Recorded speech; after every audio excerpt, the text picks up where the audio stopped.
በህይወታችን አሸናፊና ስኬታማ ሰዎች ለመሆን የምንፈልግ ከሆነ ከእውነት ጋር መቆም አለብን።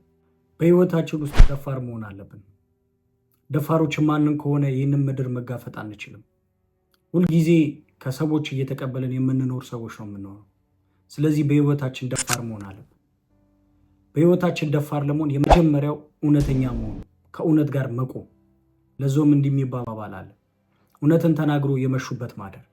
ከእውነት ጋር የሚቆም ሰው ሁልጊዜ የትም ቢሄድ የትም ቦታ ቢሆን አይወድቅም። ለምን? እውነት ራሱን ችሎ ኃይል አለው። እውነት በጣም ትልቅ ኃይል አለው። ብዙ ጊዜ እውነትን የያዙ ሰዎች ቢገፉ በመጨረሻ አሸናፊ ናቸው። መጽሐፍ ቅዱስ ላይ ለዞም እውነት አርነትን ያወጣል ይላል። እውነት ሁልጊዜ ባርነት ውስጥ አይገባም፣ ሁልጊዜ አሸናፊ ነው። ስለዚህ በህይወታችን የመጀመሪያው ደፋር ለመሆን እውነትን መናገር አለብን። ሰላም፣ እንደምን አላችሁ? በእምነት አያሌው ነኝ። ዛሬ ደግሞ በተለየ ቪዲዮ ከእናንተ ጋር ተገናኝተናል። ምንድነው የምታወራን ዛሬ ካላችሁ፣ በህይወታችሁ ውስጥ ደፋር መሆን አለባችሁ። የመጀመሪያው ነገር እውነት ነው። ከእውነት ጋር የቆመ ሰው ሁልጊዜ አሸናፊ ነው። በቻልነው መጠን ከእውነት ጋር መቆም አለብን። በተአምር ከውሸት ጋር መቆም የለብንም። በህይወታችን ስኬታማና ደስተኞች ሆነን ለመኖር የምንፈልግ ከሆነና ደግሞ ይህንን ምድር ግራቪቲ በልጠን ሰክሰስን መድረስ የምንፈልግ ከሆነ የመጀመሪያው ነገር እውነትን መለማመድ አለብን። በህይወታችን ውስጥ እውነትን የሚተገብር ሰው መሆን አለብን።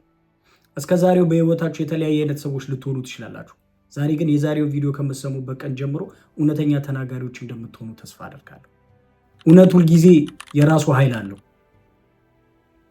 የምድር ግራቪቲም አይደለም። ሳይኮሎጂ እንደሚለው ከሰማይ የተሰጠን ትልቅ ጥበብ ነው። እውነት አርነትን ያወጣል።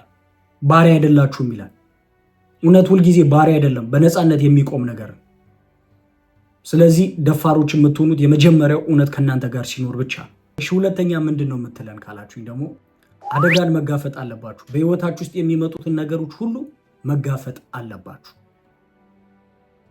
መጋፈጥ አለባችሁ። በህይወታችሁ ውስጥ የሚመጡትን ችግሮች እንዳለ አደጋን ሳትፈሩ፣ ሪስክን ሳትፈሩ መጋፈጥ አለባችሁ። ፈሪ ሰው ሁልጊዜ በህይወቱ ይሰቃያል። ደፋር ሰው ግን ሁልጊዜ በህይወት ውስጥ ነገሮች ሲመጡ ለመሞከር ስለሚደፍር ሁልጊዜ እውነት ከሱ ጋር ስለምትሆን ደፋርነቱ ይቀጥላል። ፈሪ ሰው ግን ሁልጊዜ እየተሰቃየ ነው የሚኖረው። ለምን? ነገሮችን ሰው ሲያደርግ አይቶ ዋው እንትና ያደረገው ነገር ሲገርም በማለት ውስጥ ነው እንጂ የሚኖረው ያንን ነገር ሄዶ መጋፈጥ አይፈልግም። ስለዚህ ሁለተኛው ነገር መጋፈጥ አለብን። አደጋን፣ ችግርን መጋፈጥ አለብን። በዚህ ምድር ላይ ፈሪ የሆኑ ሰዎችን ከተመለከታችኋቸው ሁልጊዜ ወቃሾች ናቸው። ላደርገው ነበር እኮ፣ አስቤ ነበር እኮ፣ እንደዚህ ነበርኩ እኮ ብሎ ነው እንጂ የሚያወሩት ያንን ነገር በድፍረት ማድረግ አይችሉም። ለምን? ሁልጊዜ አደጋን መቀበል ስለማይችሉ። ስለዚህ በህይወታችን ሁለተኛው ነገር አደጋን መጋፈጥ አለብን። ደፋሮች ነው። አደጋን የሚጋፈጥ ሰው የመጀመሪያው እውነት ከሱ ጋር ከሆነች ምንም ችግር የለበትም። ሁለተኛው አደጋን የሚጋፈጥ ከሆነ ፈሪ አይደለም፣ ለነገሮች ደፋር ስለሆነ፣ በነገሮች የሚያዝን ስላልሆነ፣ ከትላንትናው ነገሩ የተማረ ሰው ስለሆነ ለማሸነፍ ለመቅረብ ይችላል። ሶስተኛው ምንድን ነው የምትለን ካላችሁ፣ ከሰዎች ጋር በህይወታችን ስንኖር ልክ ማበጀት ይጠበቅብናል። በህይወታችን ውስጥ ልክ ካላበጀን ነገሮቻችን የሚበታተኑ ከሆነ፣ ሀሳባችን የሚበታተን ከሆነ፣ ለምሳሌ ቀኑን ሙሉ ቲክቶክ ላይ ራሳችንን ስክሮል እያደረግን የምናሳልፍ ከሆነ፣ ለእውቀት ጊዜ ከሌለን፣ የምንጮታቸው ጨዋታዎች ወሰንና ልክ ከሌላቸው፣ የምናወራቸው ወሬዎች ባወራንባቸው ቦታዎች የማንገኝ ከሆነ፣ ውሸታሞች ከሆነ፣ በህይወታችን ውስጥ በጣም ብዙ ምሳሌ አድርገን የምናነሳቸው ሰዎች ለጨዋታቸው ልክ አላቸው፣ ለሚበሉት ነገር ልክ አላቸው፣ ለሚያደርጉት ነገር ልክ አላቸው። ሁሉንም ነገር በልክ ነው የሚንቀሳቀሱት። ዛሬ በህይወታችሁ ውስጥ ደፋር ሰዎች ሆናችሁ ይህንን ምድር አሸንፋችሁ ራሳችሁን ስማችሁንም ከመቃብር በላይ ለማቆየት የምትፈልጉ ከሆነ በህይወት ልምምድ ውስጥ፣ በህይወት ሩጫ ውስጥ የመጀመሪያው ነገር በህይወታችሁ ውስጥ ልክ ማበጀት አለባችሁ። ከየትኛውም ሰዎች ጋር ስትኖሩ ልክ ማበጀት አለባችሁ። አሁንም እንደ ምሳሌ የማነሳላችሁ መጽሐፍ ቅዱስ ነው። ቢቻላችሁ ከሰው ሁሉ ጋር በሰላምና በፍቅር ኑሩ። የማትችሉ እስከሆነ ልክ አበጁ። በሰላም በፍቅር መኖር በጣም ትልቁ ነገር ነው።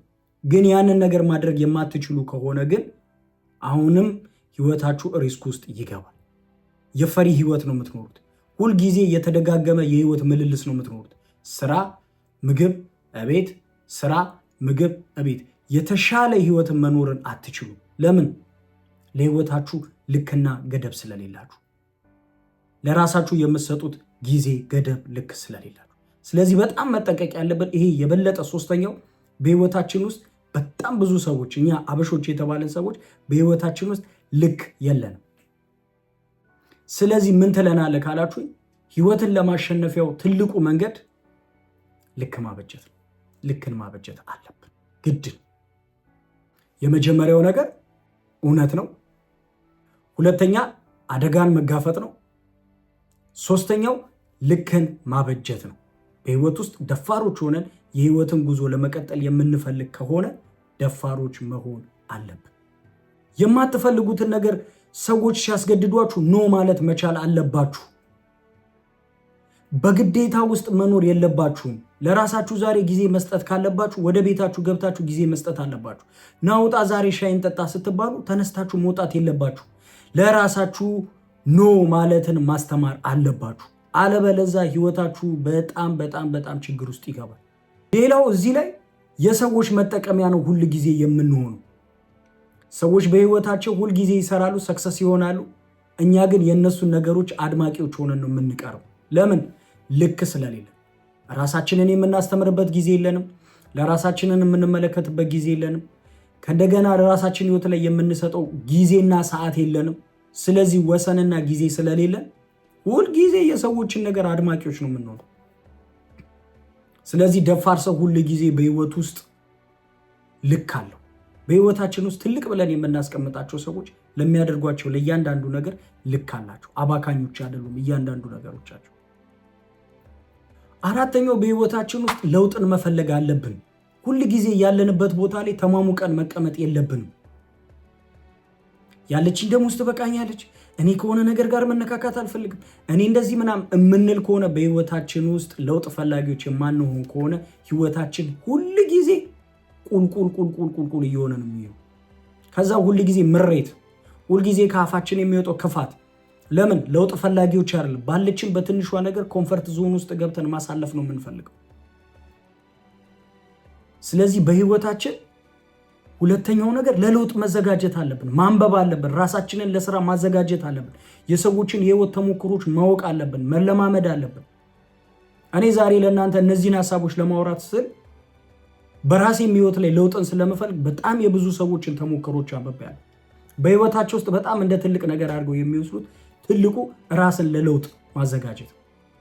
ሁል ጊዜ ማንም ከእናቱ ወደ የተማረ የለም። በጥረት በስራ ነው ምድር ላይ ያለን ነገሮችን የምናልፈው።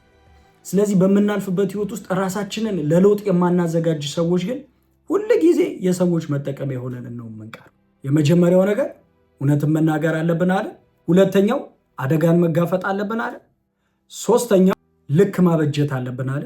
አራተኛው ደግሞ በጣም ትልቁን ነገር ሌላ ምን ተነጋገረ? ለውጥን መፈለግ አለብን።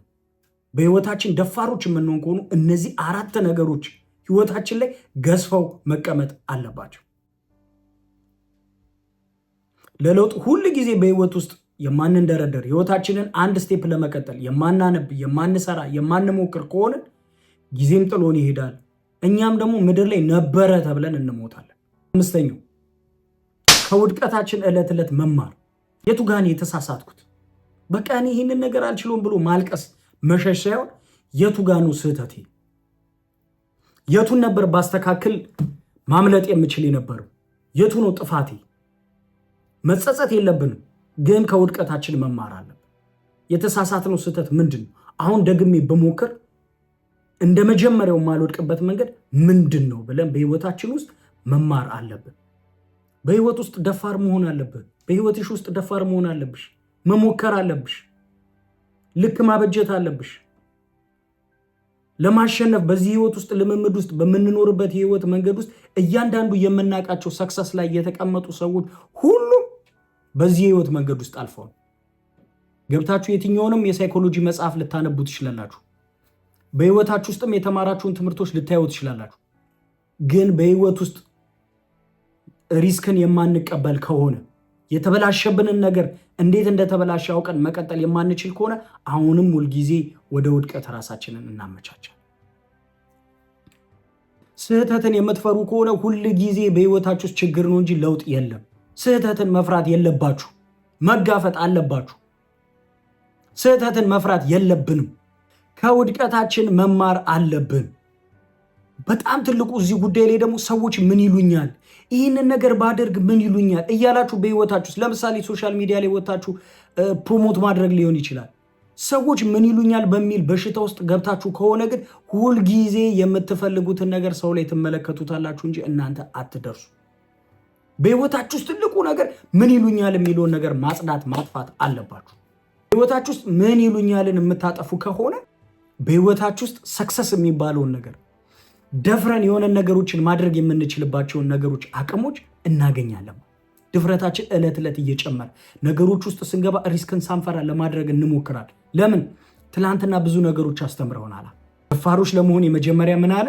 የመጀመሪያ እውነትን መናገር፣ እውነትን ተናግሮ የመሸበት ማደር አለ። ሁለተኛ አደጋን መጋፈጥ አለብን አለን በህይወታችን ውስጥ። ሶስተኛ በህይወታችን ውስጥ ልክ ማበጀት አለብን። በምናደርጋቸው በምንሰራቸው ነገሮች ልክ ማበጀት አለብናል። አራተኛ በህይወታችን ውስጥ ድፍረታችንን እንዲጨምሩ የሚያደርጉ ነገሮች ምንድን ናቸው አለ? ለውጥን መፈለግ፣ ለውጥን መሻት፣ ለለውጥ መዘጋጀት። አምስተኛ ደግሞ ምን አለ? ውድቀትን መጋፈጥ፣ ምን ይሉኛልን መተው፣ ከስህተታችን መማር። እነዚህ በህይወታችን ውስጥ የምንለማመዳቸው ከሆነ ድፍረታችንን ዕለት ዕለት እየጨመሩልን ይመጣል። ከእንደገና ስድስተኛው ትልቁ ፖይንት፣ የዚህ ሐሳብ ትልቁ ፖይንት ደግሞ ምን ይሉኛልን መተው። በህይወታችሁ ውስጥ ምን ይሉኛልን መተው በጣም ትልቁ ነገር፣ ወይንም ደግሞ ለነገሮች ተጋላጭ መሆን። ለነገሮች ተጋላጭ መሆንን የመሰለ ነገር የለም። ከሙከራ ነው ብዙ ነገሮችን የምናገኘው። ድንገት ስሞክረው ነው ይሄ ነገር የመጣው። እኔ ሰው ምን ይለኛል ብዬ ፈርቼ ነበር እያለን ብዙ ነገሮችን ትተን መተናል። ዛሬ በቃ ማለት ይገባል። በስራ ቦታችን ማድረግ ያለብንን ነገር በድፍረት ማድረግ አለብን። በትምህርት ቤት ውስጥ ማድረግ ያለብህን ነገር ቀድመ ማድረግ አለብን። ሶሻል ሚዲያ ላይ ማውራት የምትፈልገውን ነገር ምን ይሉኛል እያልክ መፍራት የለብም። ችግርን ተጋፈጠው። መስራት የምትፈልገውን ኮንተንት ስራ፣ ሞክር። ከሙከራ ነው ነገሮች የሚመጡት።